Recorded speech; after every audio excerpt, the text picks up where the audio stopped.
And I'm an occasional podcaster. My name is Jeff. I live inside this recording channel with some of the other Green Team members right just now, and tonight we are here to talk about Roger Zelanzy's 1993, I believe, standalone book, A Night in the Lonesome October. I'm joined tonight by Jingles90 Hello. and by John Lorehound. Hey, how you doing? So far, so good tonight. Gentlemen, feel like taking a few minutes to introduce yourselves. Yeah, I'm Jingles90. You can just call me Jingles. I am just hoping to someday have a familiar to speak with at midnight. Hey, I'm John. I podcast over at the Lorehounds, part of Bald Move, and usually about TV. So this is exciting for me to go into the book podcasting verse. Happy to be here. Okay. And as I gave a little bit of heads up earlier, tonight's one of the Green Team's occasional standalone episodes, in which we're talking about a book that is not part of a series. And as we start to get into some of our intro to the book itself, I'll even just start off with, this is one of my 3 favorite standalone books ever. And I have for years and years read this annually throughout the month of October. In the roughly 30 years since it was published, I think I've done it about 20 times. Wow. It is probably my most reread individual book. Dang, that's very high praise. I agree. I can see why you have. And we will start the evening with a little bit of a spoiler-free discussion of the book itself before diving into some of the nitty-gritty details that go with it. But sort of right before we get there, we'll do this first. A really quick, non-spoilery overview that's going to give us a little bit of a chance to get into the couple of questions we did get from other members of the Green Team. And I'll start by treating it with a Siskel and Ebert. Thumbs up or thumbs down? How come? John. Sure, I give it a resounding thumbs up. I mean, I had never even heard of this book until you sent it to me, until you discussed this in the Green Team planning. And it's so cozy, it's so entrancing. Like I need to know what's happening each night. You recommended to me to read it one night every night of the month, one chapter every night of the month, and I just honestly could not wait for the next night, so I sped up at times. So it's just such a good page turner and such a cozy thing to sit down with at night. Now I might read it again in October now because we're recording this in September. So resounding thumbs up. Jingles, how about you? Yeah, resounding thumbs up from me as well. I mean, this is a book that goes right up there with Something Wicked This Way Comes, Halloween Tree, and Coraline for me. I did do the one chapter a night, and yeah, it's hard to put it down, especially when some of the chapters are so short and things just kind of move so fast within them. You definitely just want to keep going. Yep, and given my description earlier, it's also very much a thumbs up for me. And part of why I give people that recommendation of the first time you read it, do 1 chapter a night, is that the first time I read it was the summer between my junior and senior years of high school. So the book actually might have been 92 instead, because at that point it had been out for a little bit. But I'd driven an hour and a half in to work with my stepfather because he and I were going to do something that evening when he got out, and I just spent the day parked at the public library in the town where he worked and shot through the entire book in less than the course of a day. Oof. Yeah, I mean, it's an easy thing to do, right? Yep, it is. Yeah, it's not long. Yeah. But yep. But even beyond this about the book itself, the elevator pitch I give people is that A Night in the Lonesome October is a gigantic love letter to Universal Pictures horror films of the 1930s and Arthur Conan Doyle, with a little soupçon of Agatha Christie and a very, very small pinch of Victorian-era true crime.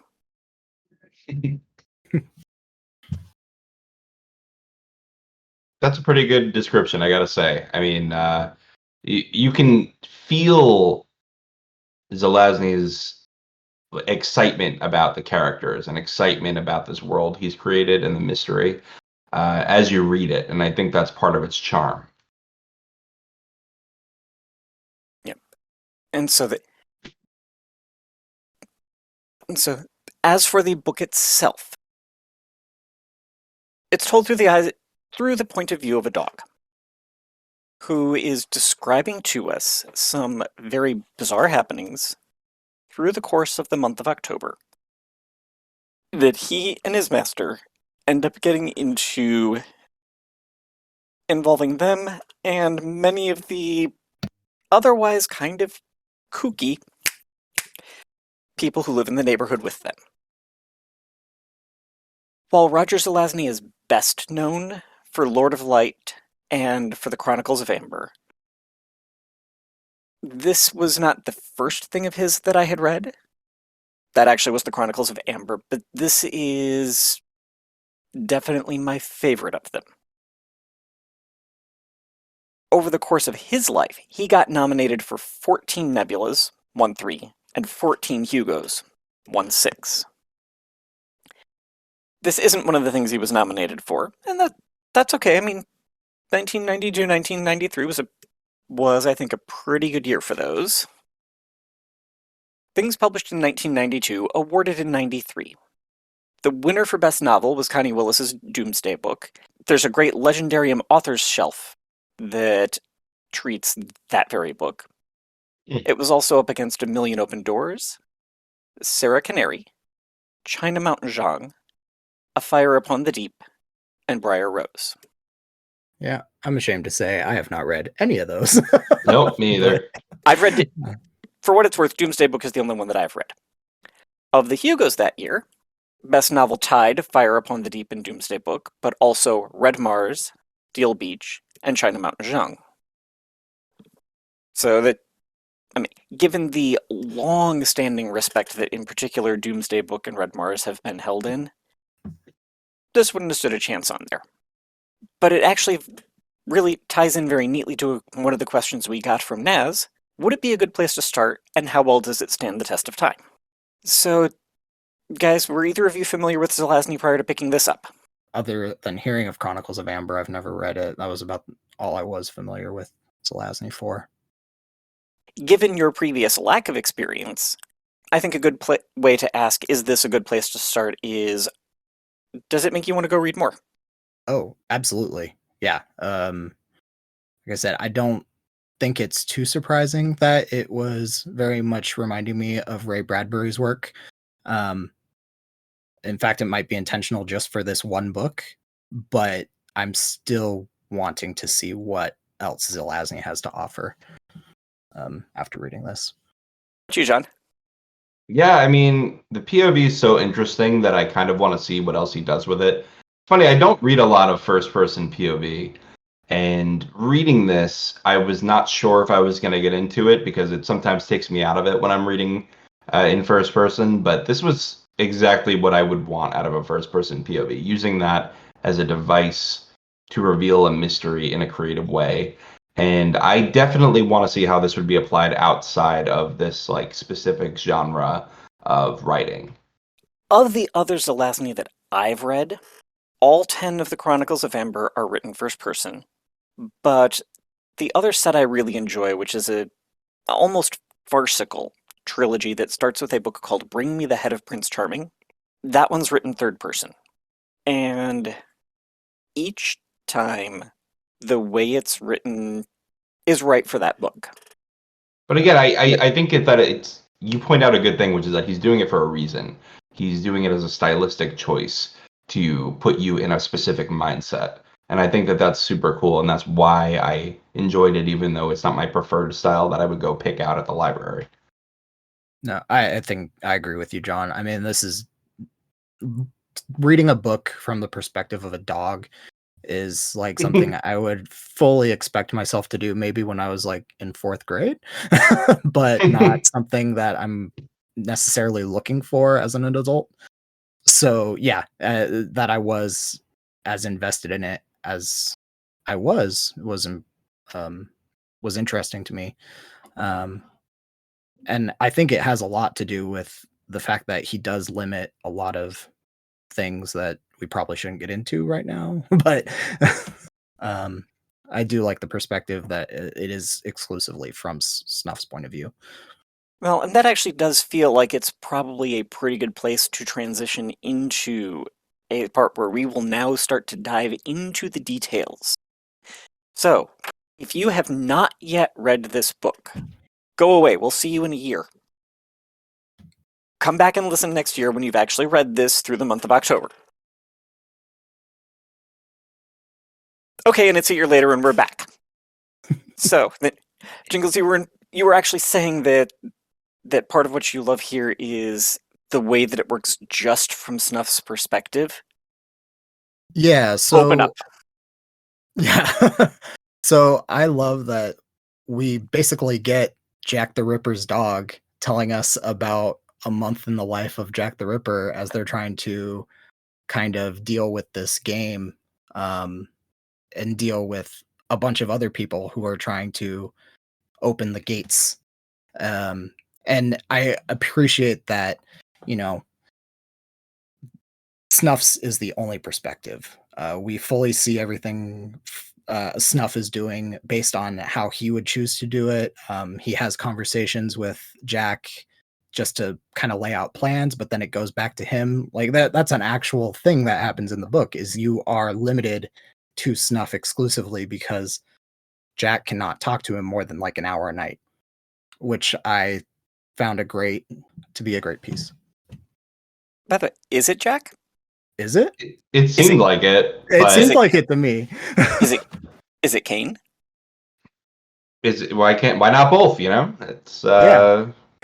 I'm But trying no, I agree that we are very clearly intended, starting by about the second or third night of the month, to make a connection that Jack actually is Jack the Ripper.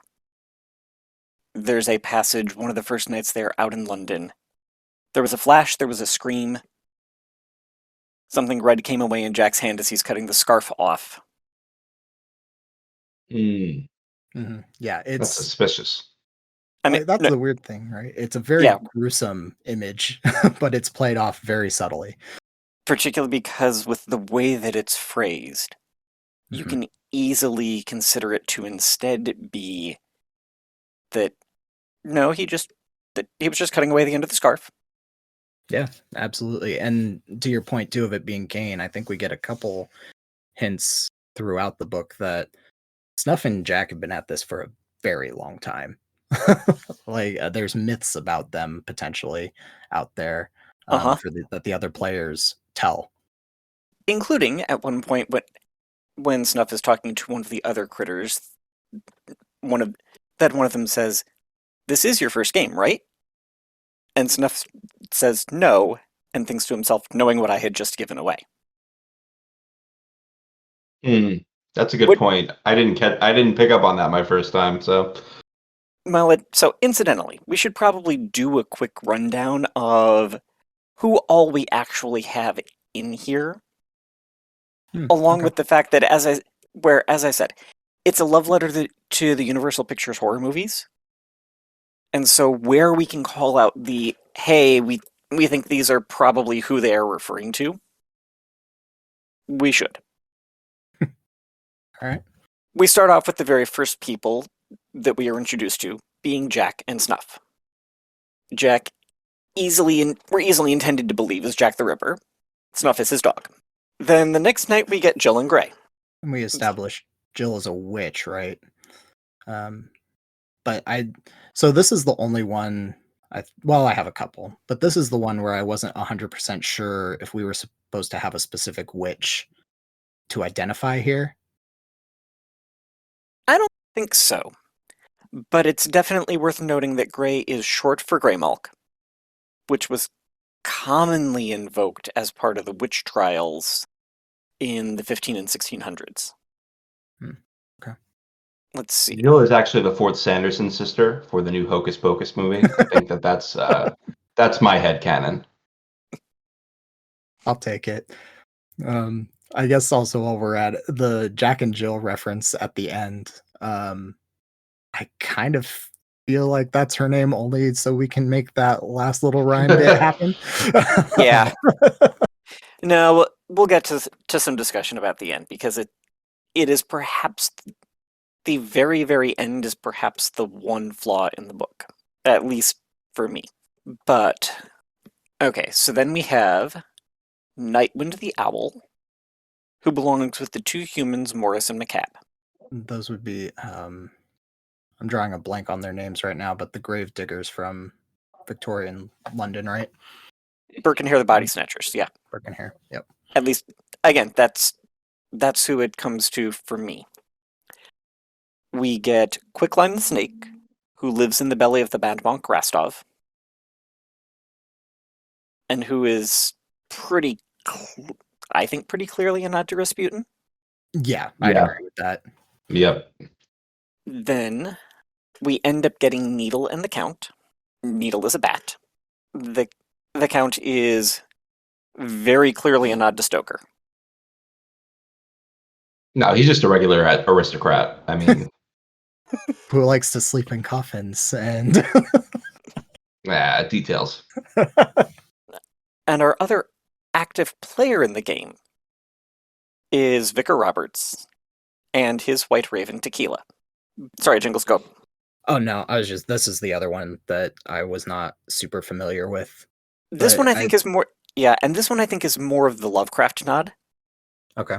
Because Lovecraft does have a fair amount of otherwise respectable looking people dabbling with, as Cheater and Booba would have said it, things man was not meant to know, trying to make all of those capital letters audible. But also along the way, we have the Great Detective and his companion. I like the Great Detective. I think that it was a really fun way to do it, and it was a little bit of comic relief along the way. I mean, just the way that Snuff reacts to the Great Detective and is like, I don't even know what to do about this, just kind of makes me chuckle. Yeah. Particularly, and especially with the twist that the Great Detective pulls at the end. Oh, yeah. Right. It's so throwaway that I almost forgot about it. He does. I think he pretty much literally jumps in there, grabs the girl, and then runs off. Is that right? Yeah, but he does so to take the place of Lawrence or Larry Talbot. Yeah, which interesting that he's I guess the vicar has a given name, as does Owen, who I don't think we've mentioned yet. But yeah, I found it interesting that they chose to also give him the name of the actual Wolfman from the movie. Yeah. Deliberate. And totally deliberate. Oh yes, and in the midst of the players, yes, as you reminded me, we have Owen, who is very clearly of a druidical persuasion, and his companion Cheater. Cheater is a squirrel, and it's about this time of year that if there's a squirrel who starts hanging around my yard or where I'm walking just a little too close, I will deliberately look over at it and just say, "Hey, Cheater, go away." I mean, you'd have an issue in my lawn because there's about 15 squirrels in my front lawn every morning. It's I got a lot of cheaters around here. Yeah, same. I'm pretty sure my partner is Owen at this point, if we're counting squirrels for familiars. And so then with Larry and with the Great Detective, I believe we've got everybody of importance. Trying to run back through the... Did we have the good doctor? The good doctor, yep. Yes. The good doctor. The good doctor and Bubo the Rat, which is another one of those names that's just maybe just a hair too on the nose. Yeah, he wasn't subtle with a lot of these names. No, and that maybe actually leads into your thing about describing this as cozy horror. Did he need to be subtle with them? No, I mean this is a comfort novel. I mean it's there's a mystery, but it's not like crazy hard to figure out. Yet it does have twists that take you by surprise. Um, it makes you think a little bit, but not too hard, and it holds your hand just enough to get you wanting to go to the next night. So, no, I don't think he needed to be more subtle than that. I thought it was super fun that we had the good doctor, like is like very obviously Frankenstein. The Count, oh my God, what how could you get more obvious than that? So it's I think it's fun. I like the way he did it. Yeah, I agree. I mean, part of that coziness is that you automatically have a familiarity with most of these characters, right? Very few people are not going to know who Dracula or the Wolfman or Frankenstein are, or Sherlock Holmes even. And it's going to be one of those things where, I mean, for me, I sometimes thought maybe I was overthinking it because I was like, where's the big twist? What am I missing? And the twist itself was actually a very good one. I don't think it was particularly big, and I think it actually telegraphs itself pretty well. That being, Bubo's not and the good doctor aren't actually players in the game. Bubo's just kind of interested in seeing what's going on. Ingles, I like the way that you said it feels familiar with these people because it almost seems like Zelazny, who's getting towards the end of his life when he's writing this, is sort of inviting a few friends over to play a game, right? And that's sort of what we're being shown here is just him taking a few players and creating a game out of things that he loves. To one of the things that you said, while he was getting toward the end of his life, I don't know that he knew he was getting toward the end of his life. Hmm. Yeah, I can't remember where I read it. It might just be on the Wikipedia page, but I think part of this book was partly this book was written because he was given the challenge of making Jack a sympathetic character, which is interesting considering we don't really see Jack all that much, but we do see perhaps a person who's on the way to being um, more malevolent than he actually is here. Although, from the context of the fact that Sherlock Holmes was involved, and the fact that that you do get a full moon on Halloween, you can actually pin down the year that it happened. Oh, I Tell did not us. know that. Yeah. Editing Jeff here, coming to you from the future. During the editing process, I went back down the rabbit hole of figuring out which years in the 1800s had full moons on Halloween, and looking at when those lined up with Sherlock Holmes as a character in fiction. The only year that works is 1894. Although if you want to posit that it was Sherlock Holmes before he actually met Watson and the great detective's companion that we see at the beginning of that sequence is somebody else, it could be 1875. So it's either about a decade and change before the Ripper murders, or it's about 6 years after. I'm not finding it quickly, but if I remember correctly, it ends up working out to be like 1886 or 7. I mean, it's almost the year that the Jack the Ripper murders were happening. Okay. That's super interesting. So I mean, he is committing murders. He is pretty active with that knife. So I think that he is sympathetic in this. Like I was rooting for him to win at the end. It seemed honestly like the most logical thing that you would want for the world. Uh, but I mean, you could view it from another point. If you don't know anything about the game and what's going on, then there's literally no justification for this violence, and he's just off committing crimes. Right. It's kind of a false choice, right? I mean, the other guy that's trying to keep the gates closed is Dracula. Mostly because he is selfish. And Oh yeah, kind his of, reasoning is great. yeah, no, I it's like the world. fantastic. I like the world just the way it is. Yep. There's a lot of blood out there. The vampires aren't sparkling right now, and I'd like to keep it that way.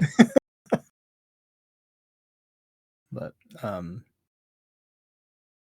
And which actually, because Jingles, you kind of also had the question of, is it really a horror novel? yeah, I think I know the answer for myself for this one, and Okay. that's yes, it is still a horror novel. It still contains many horror elements. Um, and I think there is,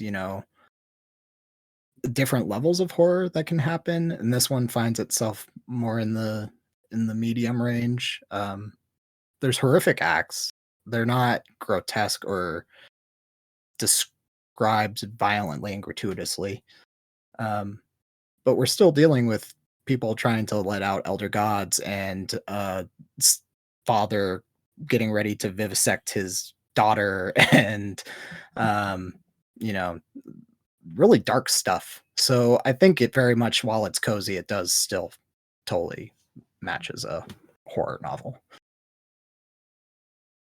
Yeah, I mean, it's the same way that A Song of Ice and Fire can be fantasy, and so can Mistborn. Like, you don't need to go to the maximal ends of certain spectrums to be considered in the same genre. You can share certain common elements, like you said, Jingles, and still be within that realm. So yeah, it's horror.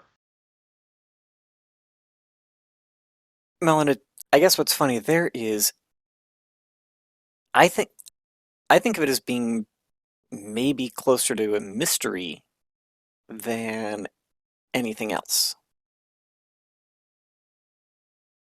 Hmm. And Hmm. it's a mystery that maybe has some horror elements to it, just insofar as it overlaps with Lovecraft and Elder God stuff.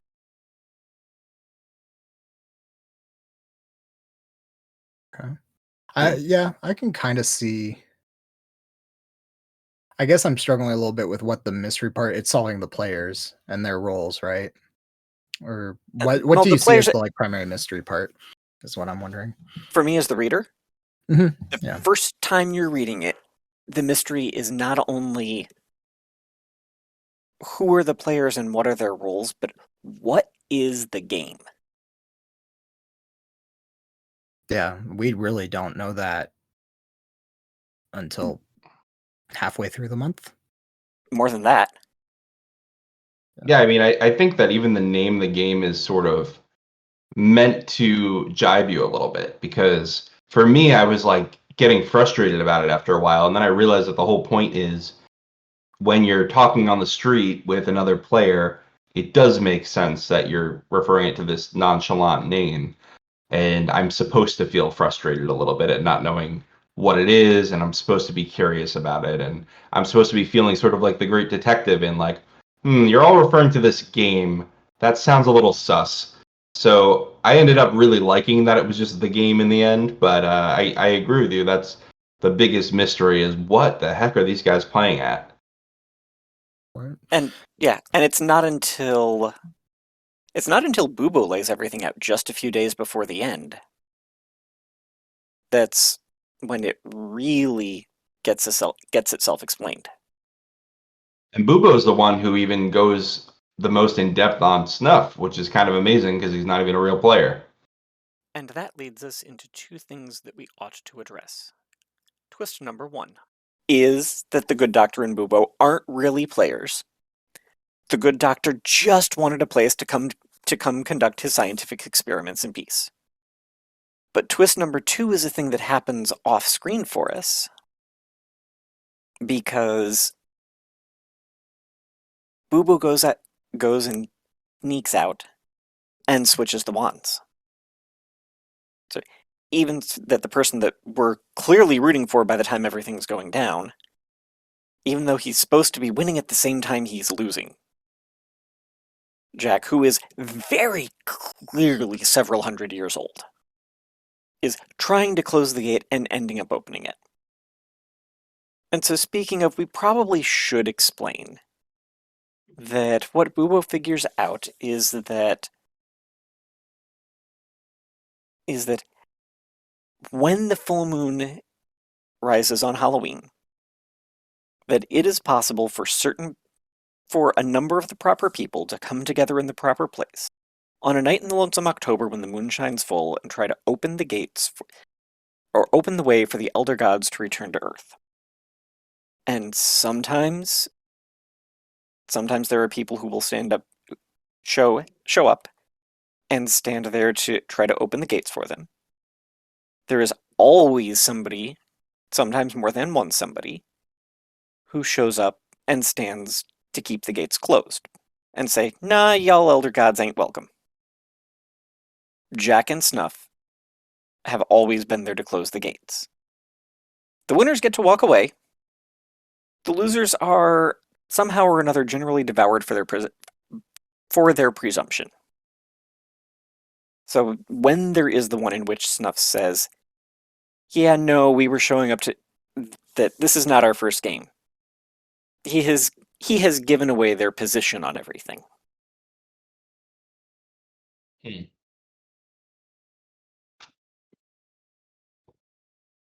Well, Snuff is certainly a very interesting character. I think it's kind of interesting that they never really give away his full story, but I don't feel like I need it by the end.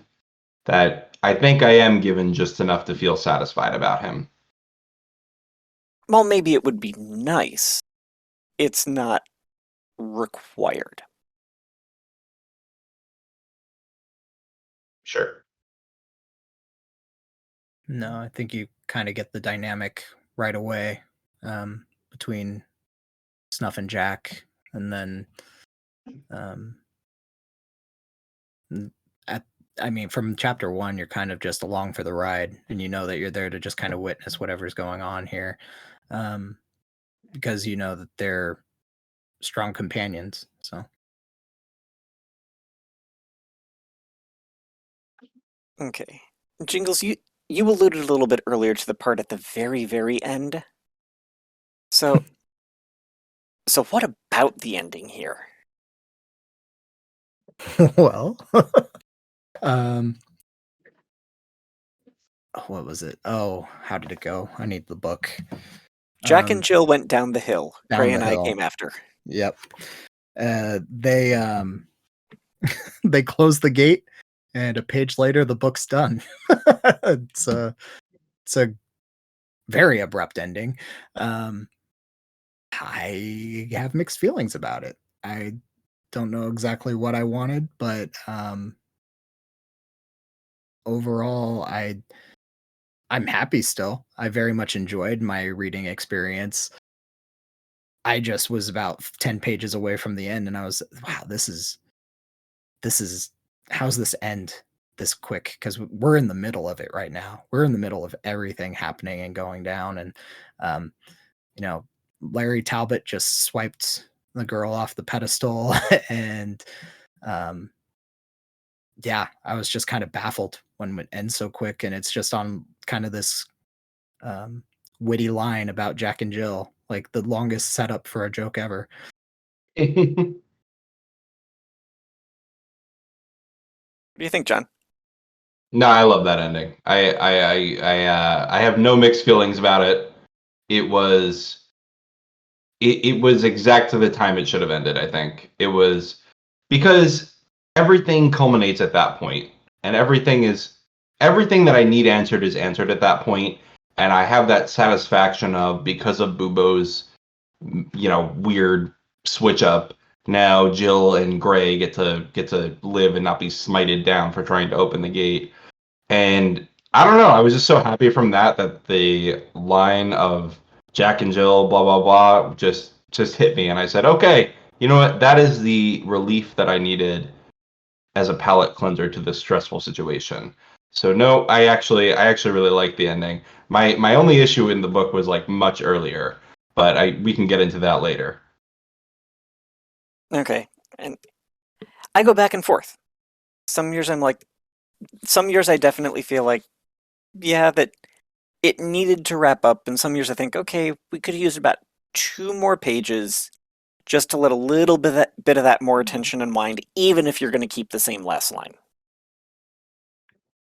Yeah, I think that's kind of where I'm staying.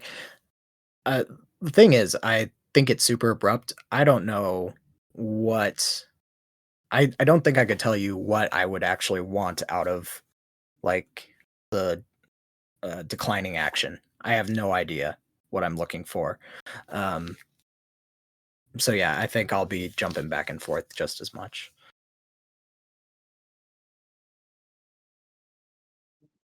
Okay, John, you said the problem you have with it is earlier. What? You know, it was actually funny. The dream world really took me out of it for a little bit. I was I get that they wanted to expand the world a little bit and show how much power there is out there that they're dealing with, but I don't know. The whole thing was just a little weird for me, and didn't. I think it was just tonally jarring, going to that world. But I mean, of course, we need that to have the Latin. I forgot what it was, but the Latin phrase of "fetch the stick." Carp, carpe baculum. Perfect, perfect. Did not see that coming. Yep. Particularly because it ends up that it really should have been not fetch the stick, but seize the wand. Hmm. Yes, one of the people that I've been through that book with also did not like that dreamland sequence.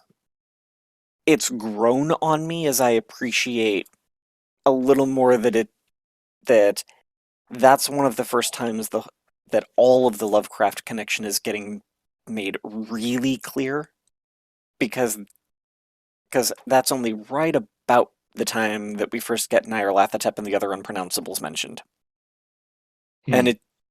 And it actually is from this book that I have swiped the phrase "the unpronounceables" to refer to all of Lovecraft's great old ones and elder gods.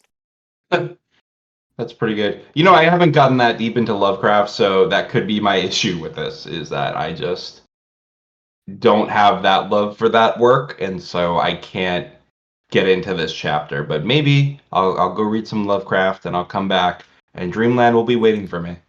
There are just 2 or 3 of the stories there that end up really making it be be tied to that chapter. So if you so the ones that you would want that relate to, pardon me, to helping appreciate that chapter a little more are the Randall Carter stories. Okay. Right. One of them is called something like Through the Gates of the Silver Key. It's the only one I can immediately remember offhand, but that should be enough for you to help figure it out. Yeah. No, that's a good starting point. Thanks. Yeah, I think I've only ever really known what the Dreamlands are from the Eldritch Horror board game. It's one of the expansions. So started recognizing some things Lovecraft connected there. um, I'm trying to think, is this also the first time we maybe understand where Gray, Malk, and Jill stand um, as openers or closers? Because it seems like it strongly hints at that they must be openers if Grey Malk is traveling through um an Yeah, ancient one's realms. it's around then that we first really start to get it solidified. I will say there is great groundwork laid that it will be impossible for Snuff and Gray to be friends if they are on opposite sides. And then I do think that that makes it more meaningful that they stay friends even though they know that they're on opposite sides later. Yeah, I think that goes kind of back to some of the coziness of this as well, is that we see allegedly enemies spending the majority of their time together working together to play the game, which is an interesting sportsmanship bit that maybe isn't shared by the rest of the characters. Yes, especially when first Morris and McCabe and then the Count start going after some of the others. And the vicar, boy, is he slimy. He is in to win, man. It is, if I correctly remember, Morris and McCabe who went after Rostov, and then the Count who went after Owen in retaliation. And Vicar's like, what do I got? What do I got? Oh, I got a stepdaughter here. We better chain her to the bed. Oh, sorry, the slab. And at night we're hunting random animals, boys. Let's go. You know, if you're playing this metaphysical game and you need to like lay low so that you don't get arrested ahead of this event, maybe don't be a maniac with a crossbow chasing a bat.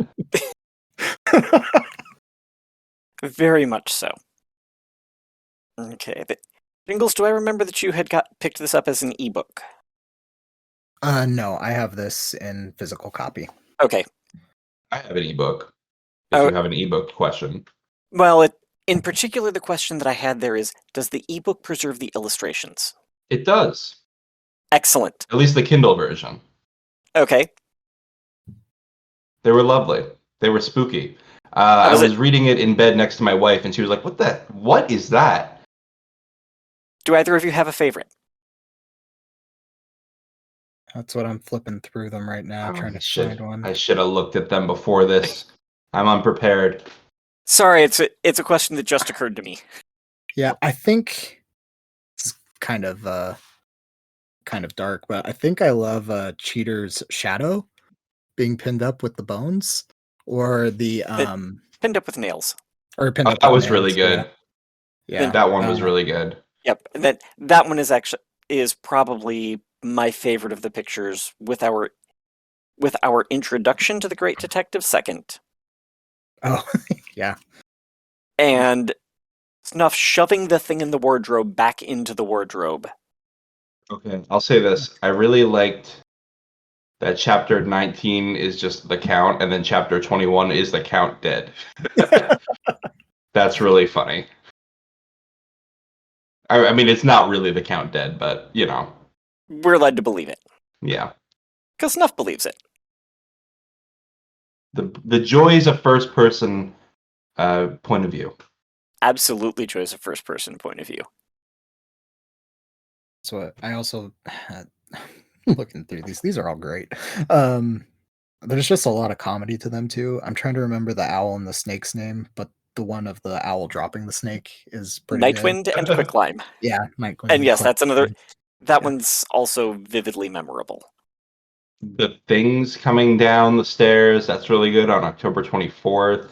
Oh yes. Okay, speaking of the Things, do you have a favorite of the Things? Is it the one in the circle that keeps trying different dogs to see which one Snuffle? Yeah. That's the best one. Yeah. Easily my favorite. The thing in the circle there, it's definitely the one that we get the most interaction with. But I think my favorite are probably the ones that begin as the things in the mirror and become the things in the bottle. What's that? There's something about it in which it's what do? They slither. And then a few chapters later, you're right. They slither. And there's that definite pause in there each time. But on top of that, at least the visualization in my head is that as they're slithering, they're doing almost the psychedelic lava lamp color changey kind of thing. Yep. I totally so that as they're moving around the mirror, depending on which thing is where, it's changing color, and as they interact, and it's all kind of trippy. In my head, their arms are always above their head. I mean, how do you slither unless your arms are above your head? You See, know? I think and of them just as wiggling. For the things in the mirror, I think of them as worm-like. Oh, that's kind of how I saw them, kind of more like glob. I was just making them into humanoids in my head, but I probably made that up. Well, The thing in the wardrobe is definitely humanoid. Yeah. And just mean. It's very angry. Yep, and the thing in the circle is a shapeshifter. It never does quite get the smell right, though. Great. That's what I love, the little touches of Snuff, just us being reminded that Snuff is in fact a dog. Like, yeah, I love you know, laying right up next to Jack's chair while he's reading or going to bed or is falling asleep. We've had a quiet night tonight, so just laying in front of the fire. Things smell wrong, things smell right, things sound weird. He's like, well, I'm hiding a body. I am flying to dreamland, and I am a dog. Yep. Yeah, and I can totally imagine one or more of the pictures of that body being part of what would have made your wife say, "What is that?" Yep. Yeah, that's not a great look. Not a great look when you're flipping through your Kindle in the middle of the night. If I recall, the picture of that one's pretty there's no denying it's a corpse. We get more than one. Do we? Do we have a bunch of it falling apart? 2 or 3 snapshots, I think. It's not great. It's not great. And then No. Larry's like, I got this. One go. And it's just fine. So thanks, Larry. Yeah. Was it a mistake for Snuff not to tell Larry about his plant friend? About the great detective? I don't think so. Because I think at some point the great detective has to continue to be a third party.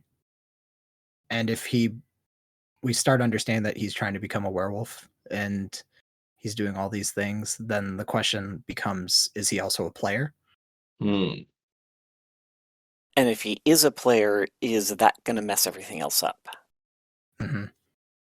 Well, I don't know if I picked this up wrong, but isn't it like after the new moon, the players are set, like nobody can join or leave the game? You can leave. Okay. Because multiple of the But you animals. still count in the calculations after. You can leave with right. Yeah. Up to the point of the new moon. Players joining late or dropping out affect all the geometric calculation of where the center of activity is going to be. After the new moon, if you drop out, it's not going to affect where things happen.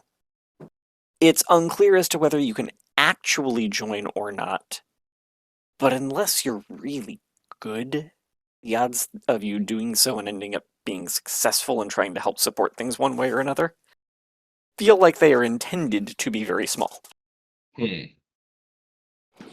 Interesting. I mean, that kind of shows up when Larry says, can you do the calculation both way, if I'm a player or if I'm not? Yep.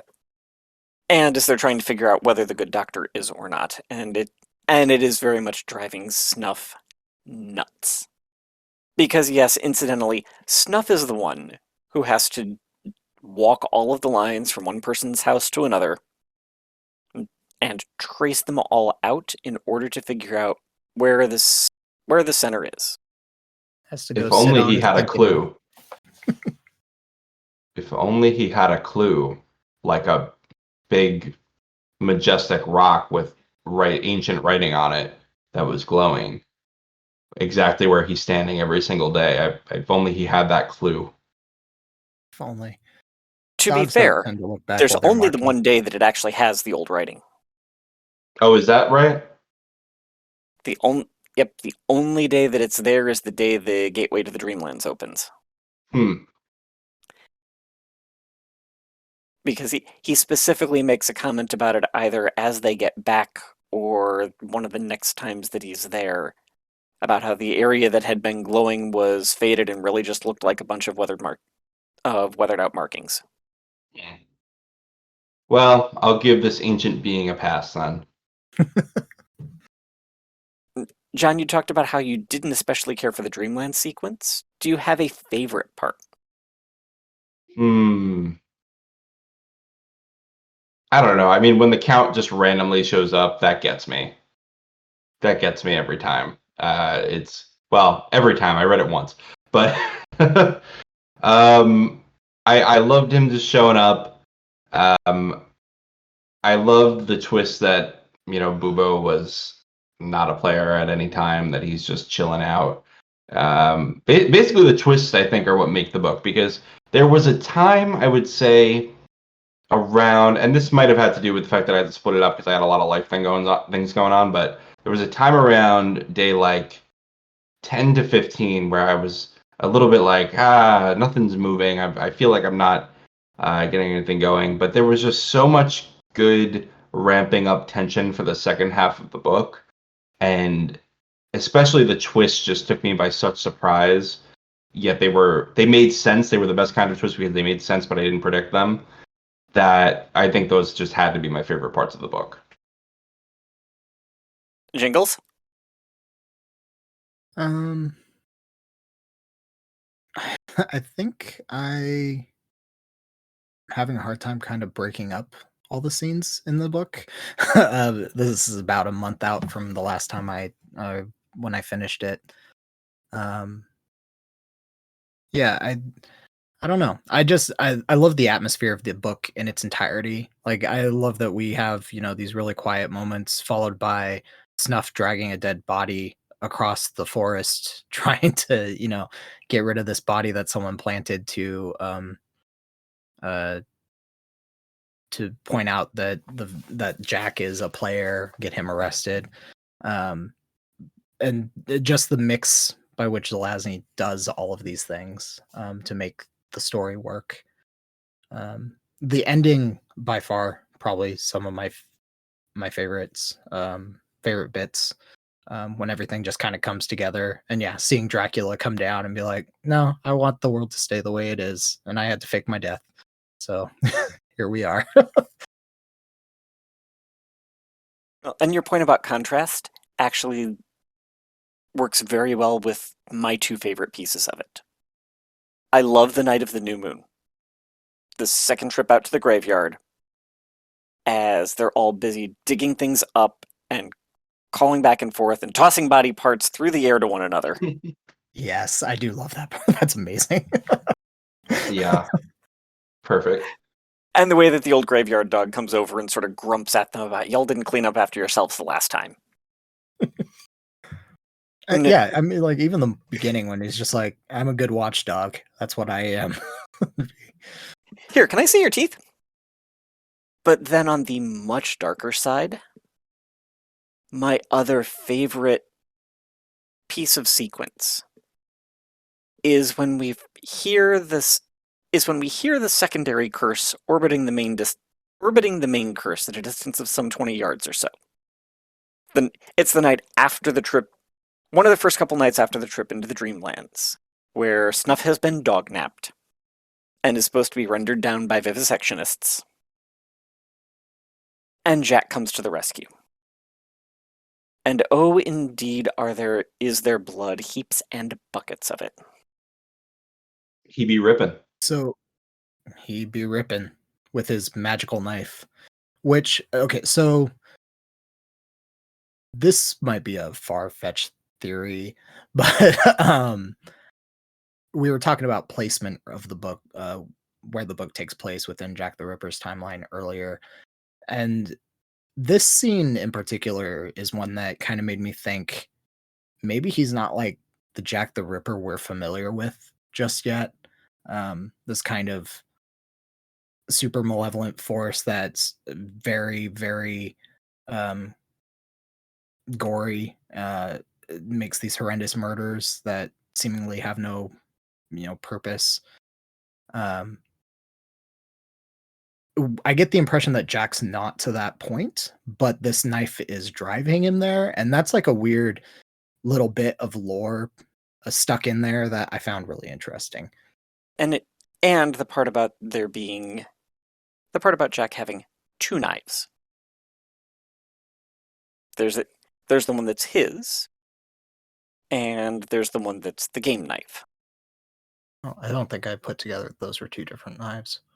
Yeah, it's a little small allusion in there someplace. And again, I don't remember exactly offhand.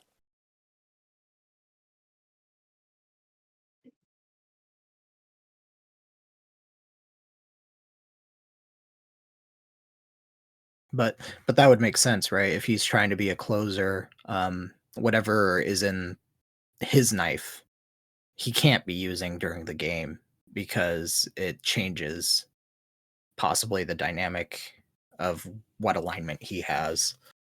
And I think Snuff expresses a couple times that he's worried about the knife taking over. Yeah, or at least about the other curse taking over. Yeah. Anything else people want to add? Well, I really liked it. I mean, read it. I'm probably going to read it again. I think I'm going to read it out loud to my wife in October when, well, before this airs. So I'll probably be reading it along again if anyone wants to chat about it on Discord. But it's just such a fun read. I'm really glad I read it. So thanks for recommending it, Jeff. And thanks for having us here. You're welcome. Yeah, thank you. I'm very much on that same boat. I don't know if I'll read it every year because I kind of have a, as I said earlier, living rotation of different Halloween themed books that I try to get to. One of them once a year. It's definitely made itself into that rotation. And honestly, it's quick enough. I probably will not read a chapter every night, but just, get right through it in a single night. It is a great book. So yeah, thank you for introducing me to it. You're both very welcome. So before we close out, Jingles, if people want to go find other projects that you were involved in, are there any you think might be of interest that you want to share? That's what I don't have any other projects, but I am a pretty frequent visitor of the Legendarium Discord, and I'm always happy to chat with people there. You'll find me most of the time probably in the TV, movies, etc. Channel. Yeah, looking forward to talking to people. Okay. John, you said you do television related broadcasting. Where can we go find you? Yeah, you could go to baldmove.com. Everything's on there, or look up the Lorehounds in your favorite podcasting app, and we'll be there. Always can send me an email at john@thelorehounds.com. That's JOHN. And looking forward to interacting more with the Legendarium community. As for me, I'm at this point, very, very, very erratic guest on Spirit Island Saturdays with Handelabra Games Twitch channel, later posted to YouTube. It's been a very long time since I've had the bandwidth to be able to show up with everything else that has been going on in life, but I'm hoping to make a return trip soon.